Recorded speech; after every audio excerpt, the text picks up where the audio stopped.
할렐루야. 꿀송이 보약큐티 144일째 시간입니다. 오늘은 시편 9편에서 11편 말씀까지 말씀을 공부하겠습니다. 특별히 오늘은 제가 한 2주 정도 잠시 한국에 일시 귀국해서 우리 그 유튜브를 통해서 아주 매일같이 열심히 제 유튜브를 통해서 성경 공부를 함께 하고 있는 우리 박신구 형제님 집에 신방해가지고 여기서 지금 144일째를 같이 촬영하고 있습니다. 우리 신구 형제는 제가 신대원 다닐 때 저를 가르쳐 주셨던 그 아버님이 저희 교수님이셨습니다. 박성복 교수님의 아드님이신데 하나님께서 특별히 어려운 질병을 이렇게 허락을 하셔서 20살 이상 살기 힘들다고 했는데 하나님 은혜로 지금 43살이 되도록 침대에 누워 있지만 하나님이 생명을 연장시켜 주고 있습니다.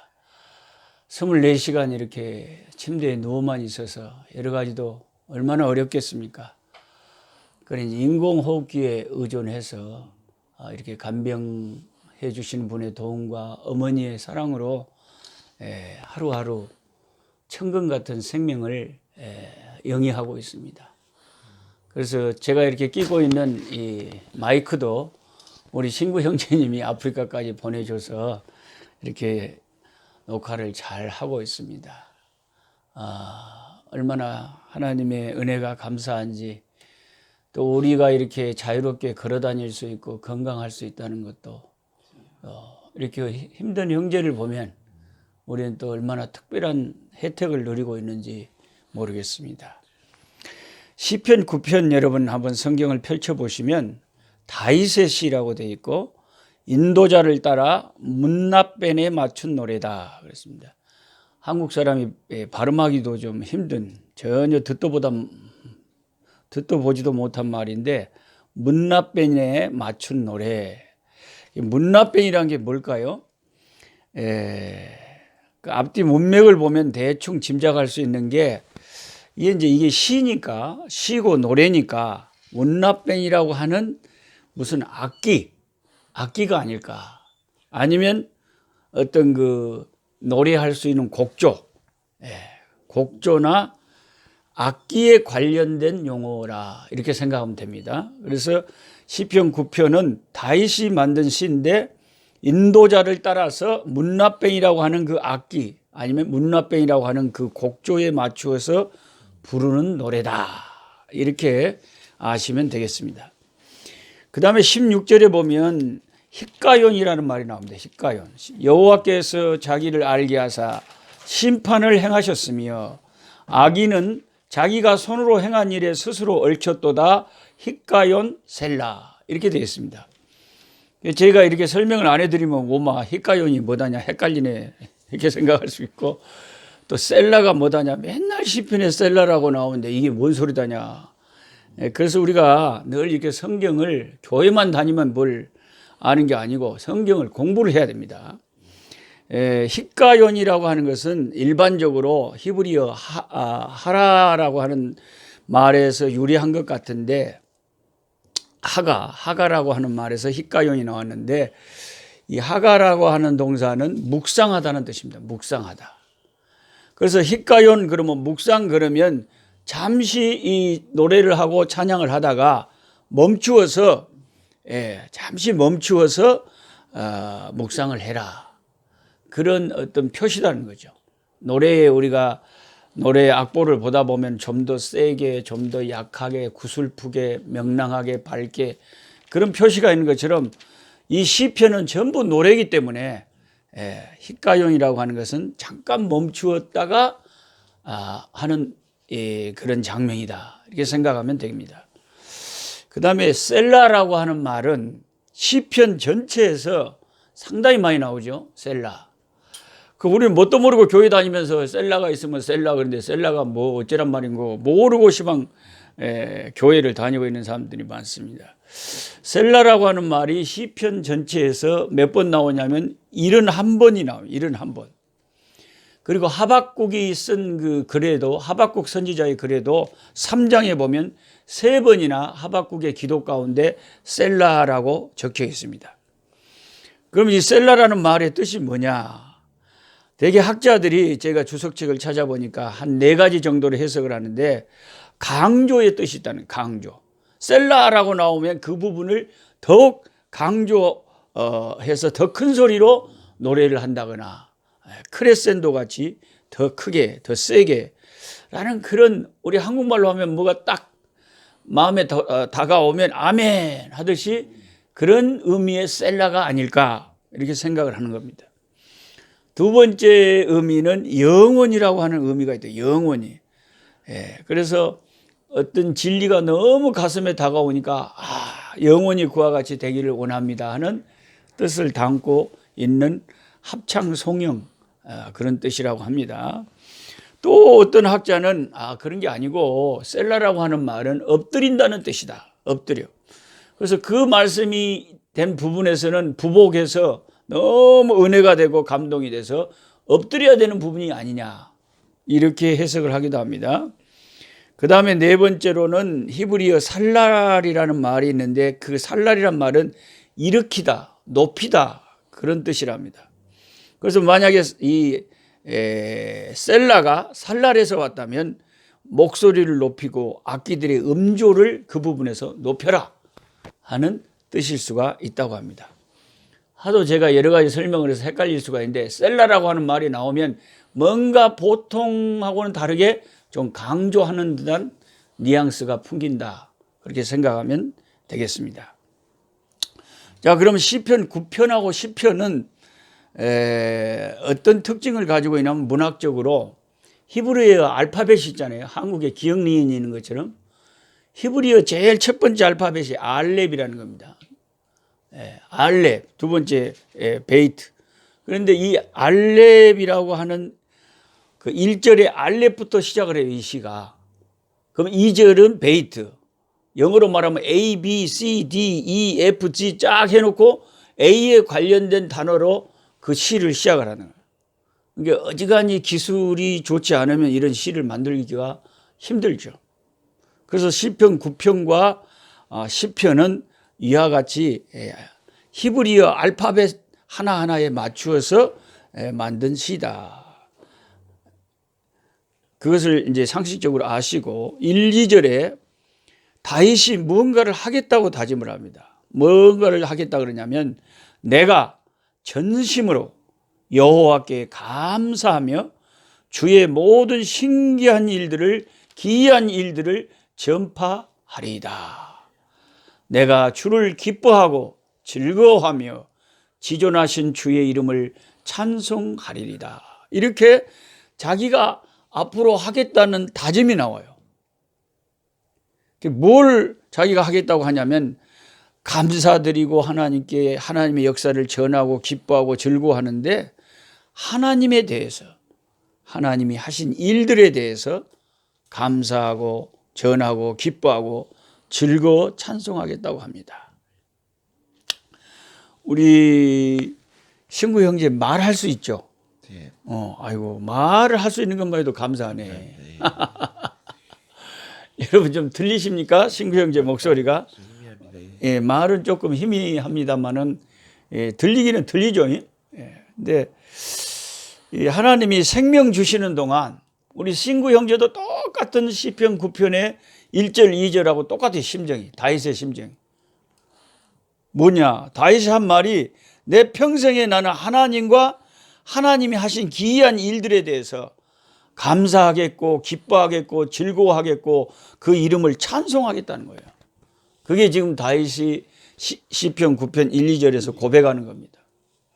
우리 신구 형제가 비록 누워있고 불편한 몸이지만 하나님이 생명 주시는 동안, 호흡을 주시는 동안, 비록 24시간 인공호흡기에 의지해서 살아가고 있지만은 하나님이 생명 주시는 동안 우리 신구 형제가 하고 싶은 일은 다윗이 고백한 그대로 하나님을 찬송하고 하나님이 하신 신기한 일을 기뻐하고 그것을 즐거워하고 사람들에게 전하겠다는 겁니다.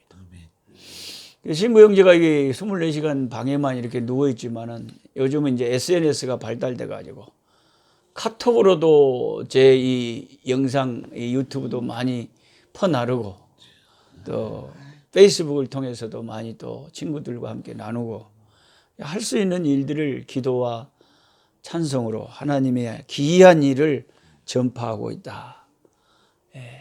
그렇게 생각하시면 되겠습니다. 그럼 이제 다윗이 왜 그렇게 평생 하나님을 찬송하고 기뻐하겠다고 했냐면은 하나님께서 다윗의 원수들과 대적들을 심판하사 다윗 앞에서 망하게 하셨다는 거죠. 그게 이제 3절부터 나온 말씀인데요. 내 원수들이 물러갔다는 거예요. 나를 해하려고 하던 그 원수들이 3절에 보면 다윗 앞에서 패망을 해서 물러갔어요. 주 앞에서 넘어져 망함이니다. 하나님이 도우셔가지고 다윗을 해하려고 하는 모든 대적들이 물러갔어요. 그러니까 다윗이 기뻐가지고 하나님을 찬송할 수밖에 없고 하나님을 즐거워할 수밖에 없는 거죠.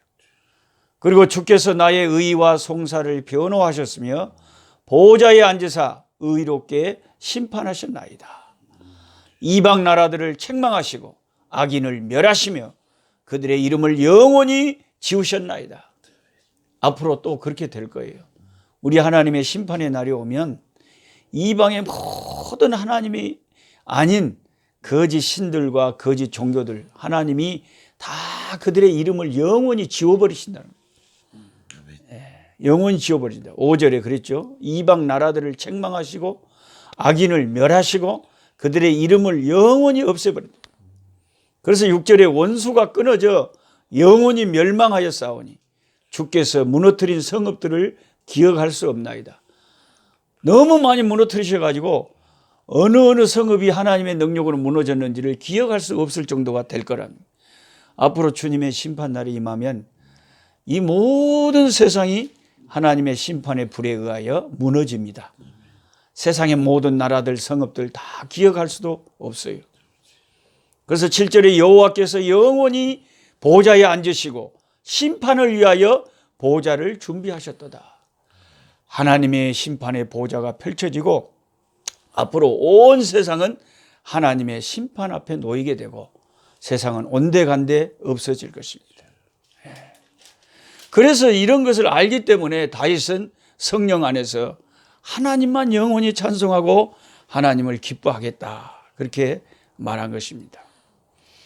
15절에 보면 이방 나라들, 또 17절에 이방 나라들, 이방의 이 단어가 3번이나 이 구편에 나오는데 이 이방, 이 열방은 히브리어 고임이라고 하는 단어인데 인종적인 의미에서 나라들, 민족들을 말한다고 합니다.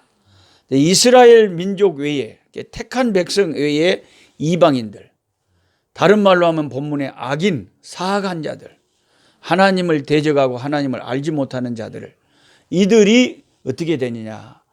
하나님께서 그들을 심판하시고 17절에 악인들이 스올로 돌아간다. 스올이란 것은 지옥을 말하는 거죠. 지옥으로 결국은 다 하나님을 모르는 악한 자들은 떨어진다는 거죠. 하나님을 잊어버린 모든 이방 나라들이 전부 지옥으로 떨어진다. 그게 17절의 말씀이에요. 그 다음에 18절에 궁핍한 자가 항상 잊어버림을 당하지 아니하며 가난한 자들이 영원히 실망하지 아니하리로다.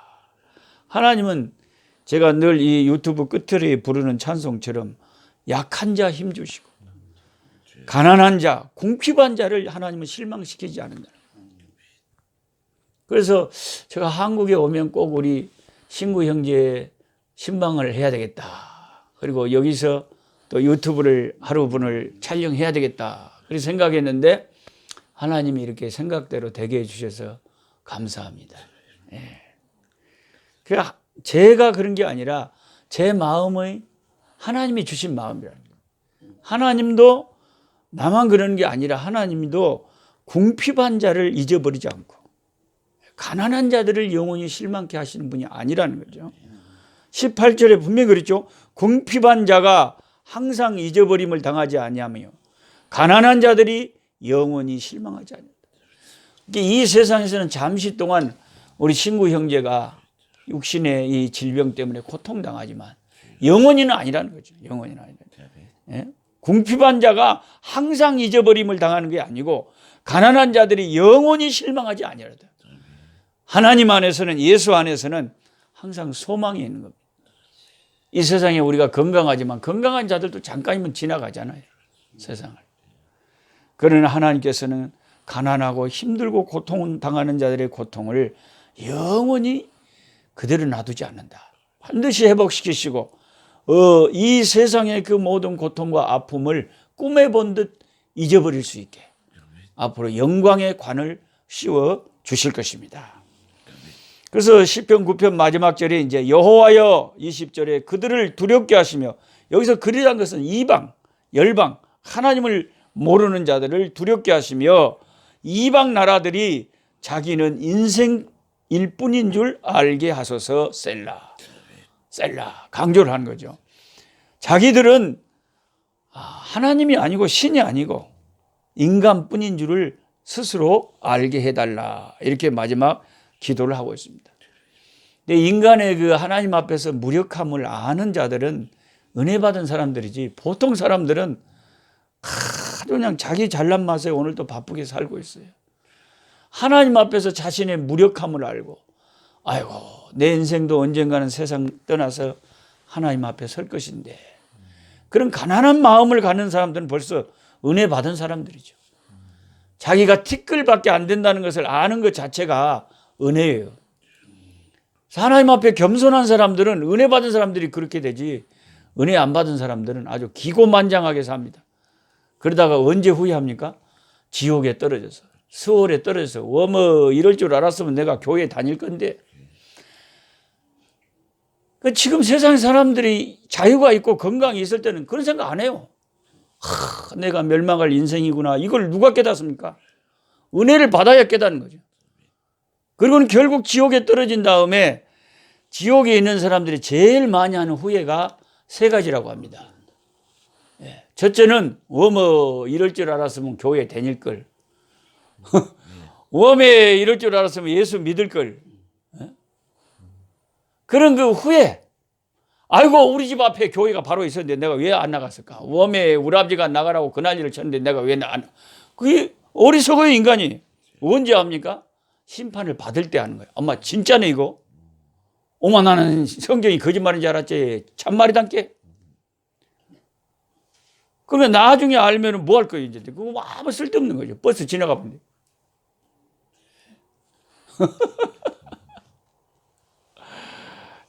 그래서 참 기회 있을 때 성경은 지금 은혜 받을 만하다. 지금이 구원의 날이고, 시방 현재 예수 안 믿으면 다시는 기회가 안 올지 모른다. 그것을 꼭 명심하셔야 되겠습니다. 우리 친구 형제 같은 경우에는 정말 하루하루가 귀할 것 같아요. 왜냐하면 와서 이렇게 보니까 생각보다 심각해요. 손가락도 이제 이렇게 괜히 병이 희한하고 가만 놔두면 손가락 이게 무담시 붙어버린다.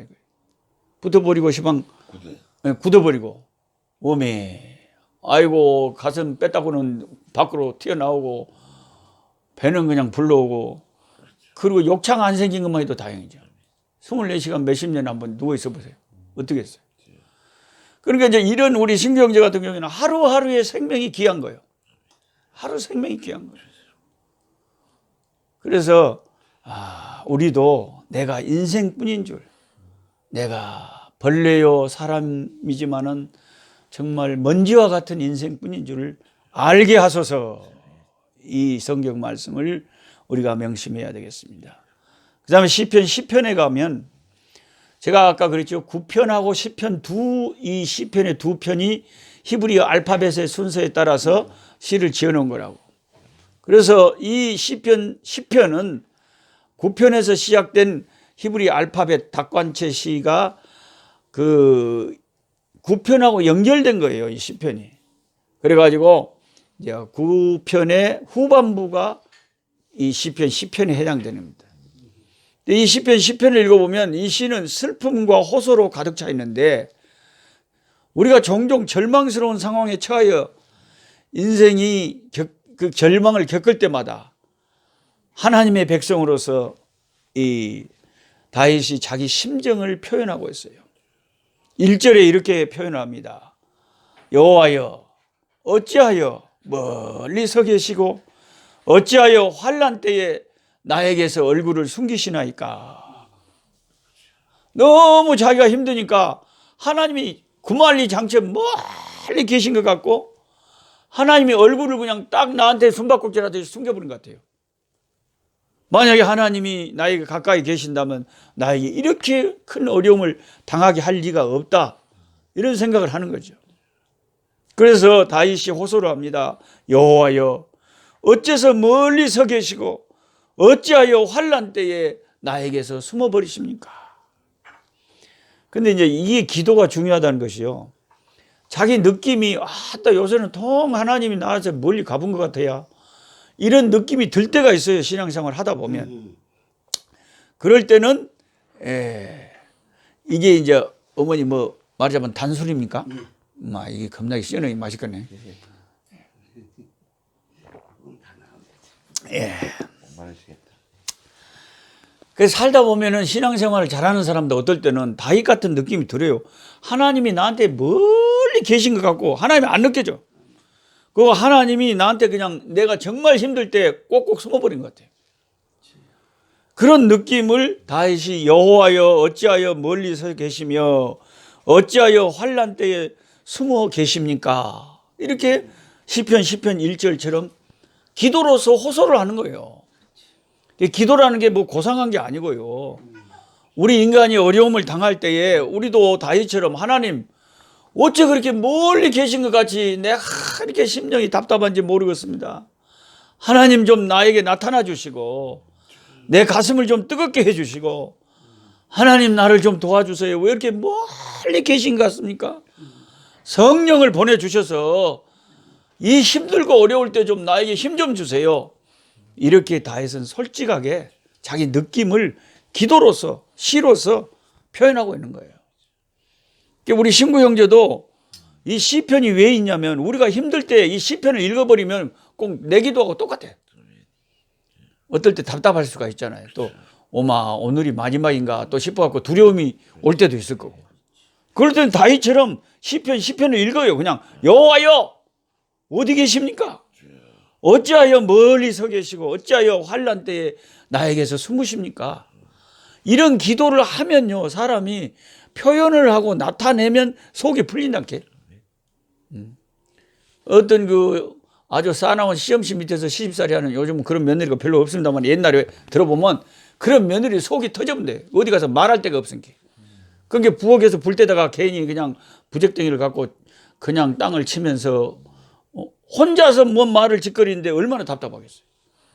그런데 우리 예수 믿는 사람에게는 기도라는 것이 있는 거예요. 그 다윗처럼 하나님이 멀리 계신 것 같으면 멀리 계신 것 같다고 기도를 하는 순간 내 마음이 많이 스트레스가 없어지고 풀리는 거예요. 그래서 기도는 못할 기도가 없어요. 그냥 다윗이 하나님이 그렇게 하나님을 사랑하고 잘 믿는 다윗이라도 어떨 때는 신앙생활 하다 보면 멀리 하나님이 계신 것 같고 환난 때에 자기에게 숨어버리신 것 같은 느낌이 들었다는 겁니다. 2절에 악한 자가 교만하여 가련한 자를 심히 압박하오니 그들이 자기가 베푼 깨에 빠지게 하소서. 악인들은요 하나님을 안 믿는 사람들은 혼자 똑똑한데 나중에 가만히 지옥에 가서 생각해보면 지 깨에 지가 다 속았어. 자기가 베푼 깨에 스스로 빠진다. 그게 2절 말씀. 그러니까 하나님의 미련한 것이 사람의 지혜보다 낫고 하나님의 약한 것이 사람의 능력보다 강한 거예요. 내가 생각할 때는 엄마 하나님 이상하네. 왜 이러신다냐? 왜 예수 잘 믿는 사람이 저렇게 어려움을 당한다냐? 여러분 지혜와 깨로는 이해가 안 되지만 하나님 앞에서는 심오한 섭리가 있는 거예요. 그래서 하나님이 내 인생을 어떻게 인도하시든 하나님의 뜻에 맡기면서 하나님의 뜻에 맡기는 것도 좋은 신앙이에요. 할렐루야. 하나님의 뜻에 맡겨야 돼요. 그럼 내 인생을 내가 마음대로 할 수 있습니까? 우리의 생사화복을 하나님이 주장하시기 때문에 하나님 앞에 맡기고 살 때 이 세상에서는 우리 신구 형제가 원래는 아버지가 목사님 만들려고 그랬대요. 이렇게 어려운 희귀한 난치병이 생길 줄 누가 알았겠습니까? 예? 제가 이제 저기 또 다른 데 가면 지금 태국의 선교사님으로 열심히 사역하다가 갑자기 또 암이 걸려가지고 한 14차까지 항암을 한국에 돌아와서 받다가 너무 항암 치료가 힘드니까 이제 그냥 하나님께 맡겨버리고 그냥 항암 치료를 거부하고 살고 계시는 우리 제가 잘 아는 선교사님 또 계셔요. 그래서 또 제가 그분도 한번 또 찾아가서 기도해 드리고 함께 또 촬영을 하려고 합니다. 그러니까 나만 어려움을 당하는 게 아니에요. 집집마다 사실은 들여다보면 우리가 알지 못하는 다양한 아픔들이 집집마다 다 있어요. 아주 부잣집 잘 사는 사람들은 막 이혼에 이기에 있는 사람도 있고 애기들이 엉망이고 오마 인생이 내 마음대로 안 된다니까요. 그래서 이 시편 10편의 다윗은 하나님 앞에 기도하기를 그 하나님을 알지 못하는 그 교만한 사람들이 뭐라 그러냐면 4절에 악인은 그의 교만한 얼굴로 말하기를 여호와께서 하나님이 이런 걸 보지 못한다. 그의 모든 사상에 하나님이 없다 하나이다. 그러니까 악인들은 뭔 하나님이 다 계신다냐. 하나님이 계시면 뭐 히틀러가 어떻게 생긴다냐. 그 자기 지혜를 가지고 하나님을 판단하면서 하나님이 없다 그런다. 그런데 그의 성경에는 어리석은 자가 그런다는 거예요. 왜냐하면 우리 존재 자체가 하나님을 증거하는 거예요. 창조주가 안 계시면 우리가 있을 수가 없죠. 우리 부모가 살아 계셨기 때문에 내가 있는 거 아닙니까? 그럼 우리 부모는 어디서 났대요? 우리 부모는 그 전에 부모가 있으니까 생긴 거 아니에요? 그럼 계속 따라 올라가면 안 믿는 사람들 누가 나와요? 파충류가 나와요. 개구리가 조상이 나오고 뱀이 나오고 그 계속 올라가면 플랑크톤이 나와요. 그 조상 플랑크톤을 계속 따라 올라가면 안 믿는 사람들은 이 진화론을 주장하는 자들은 아무것도 없는 데서 내 이 인간의 생명이 나왔다는 거예요. 그게 말이 됩니까? 성경은 뭐라 그럽니까? 너희 부모 또 부모 계속 따라 올라가면 개구리가 나오는 게 아니라 아담과 하하가 나오고 아담 하하를 더 올라가면 하나님이 나온다는 거예요. 하나님이 인간과 모든 동물과 식물을 처음에 만드셨고 그 아담과 하하를 통해서 모든 인류가 생겼다는 거예요. 이렇게 믿는 게 낫겠습니까? 아무것도 없는데서 갑자기 펑튀기처럼 태어나가지고 플랑크톤이 뭐 개구리 되고 개구리가 파충류 되고 파충류가 뭐 원숭이 되고 원숭이 영리한 원숭이끼리 결혼해갖고 인간이 됐다. 그게 낫겠습니까? 그러니까 예수 안 믿는 하나님이 없는 사람들은 교만한 얼굴로 말하기를 여호와께서 감찰하시지 않는다. 이 4절처럼 하나님 없다. 그렇게 말하지만 그것은 어리석은 자의 생각이라는 거죠.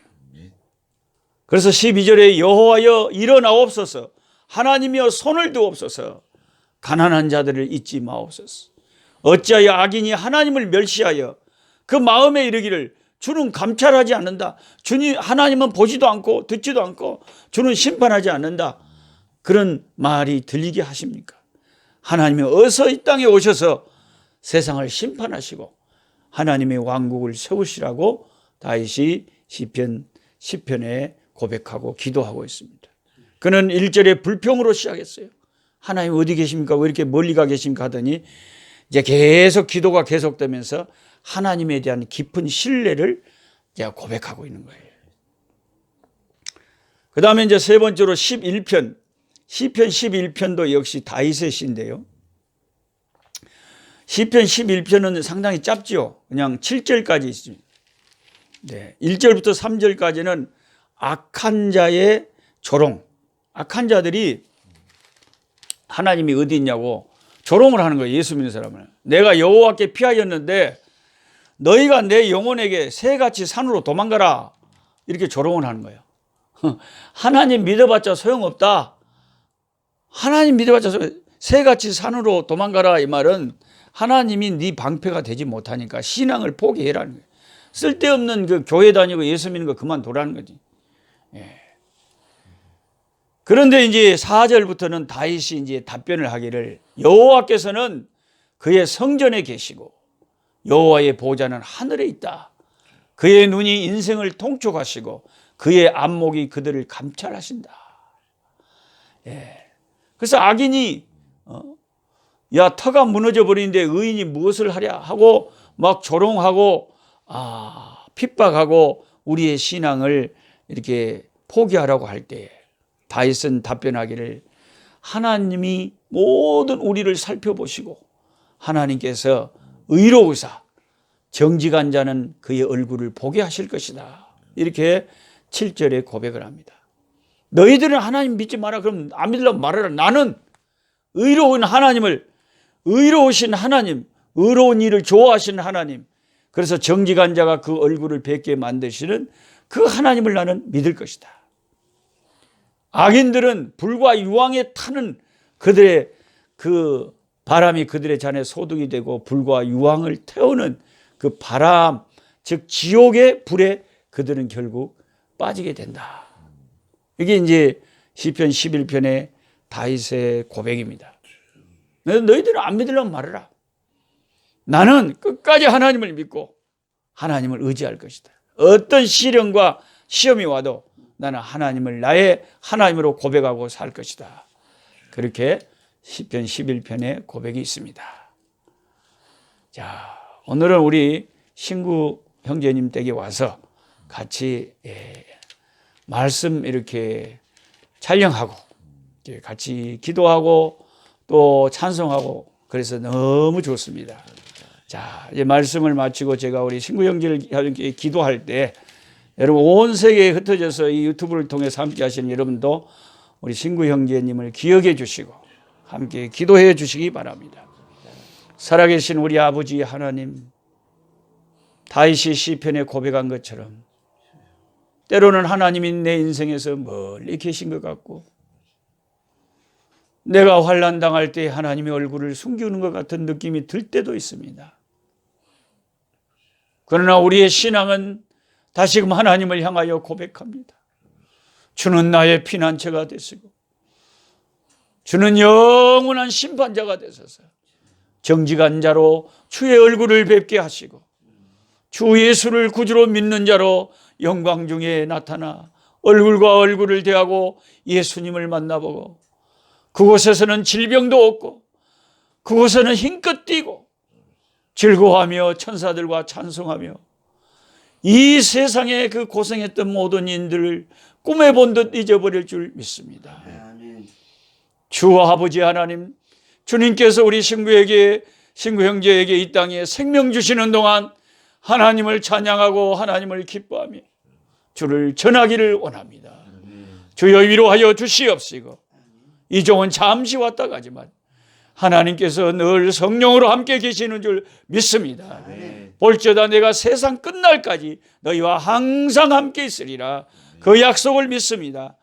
하나님은 늘 약속을 지키시는 사람이 아니시니 시건치 아니하시고 그 말씀을 지키시는 하나님이신 줄 믿사오니 주여 긍휼을 베풀어 주시고 약한 자와 가난한 자와 억압받는 자와 병든 자의 아버지 그 아픔을 알아주시는 이가 우리 하나님이신 줄 믿사오니 주께서 위로하여 주시고 힘을 주시고 주님 앞에 서는 동안 이 땅에 살 때에 하나님께서 아버지 하나님이여 성령의 능력 안에서 아버지 호흡하며 강건할 수 있게 도와주시고 육신은 불편하지만 마음의 심령에 성령이 주시는 평강 하나님께서 베푸시는 하늘의 평강이 강물처럼 흘러갈 수 있도록 주여 역사하여 주시옵소서. 예수님의 이름으로 기도하옵나이다. 아멘. 337장 내 모든 시험 무거운 짐을 주 예수 앞에 아뢰면 무거운 짐을 나 홀로 지고 견디다 못해 쓰러질 때 불쌍하게 여기고 나를 구원해 주리 은혜의 주님 오직 예수. 337장을 찬송하겠습니다. 내 모든 시험 무거운 짐을 주 예수 앞에 아뢰이면 근심에 쌓인 날 돌아보사 내 근심 모두 맡으시니 무거운 짐을 나 홀로 지고 견디다 못해 쓰러질 때 불쌍히 여겨 구원해 주리 은혜의 주님 오직 예수. 내 모든 괴로움 닥치는 환난 주 예수 앞에 아뢰이면 주께서 친히 날 구해 주사 넓으신 사랑 베푸시니 무거운 짐을 나 홀로 지고 견디다 못해 쓰러질 때 불쌍히 여겨 구원해 주리 은혜의 주님 오직 예수. 내 짐이 점점 무거워질 때 주 예수 앞에 아뢰이며 주께서 친히 날 구해 주사 내 대신 짐을 져주시니 무거운 짐을 나 홀로 지고 견디다 못해 쓰러질 때 불쌍히 여겨 구원해 주리 은혜의 주님 오직 예수. 마음의 시험 무서운 죄를 주 예수 앞에 아뢰이며 예수는 나의 능력이 되사 세상을 이길 힘주시니 무거운 짐을 나 홀로 지고 견디다 못해 쓰러질 때 불쌍히 여겨 구원해 주리 은혜의 주님 오직 예수. 아멘. 내일 또 뵙겠습니다. 감사합니다. 약한 자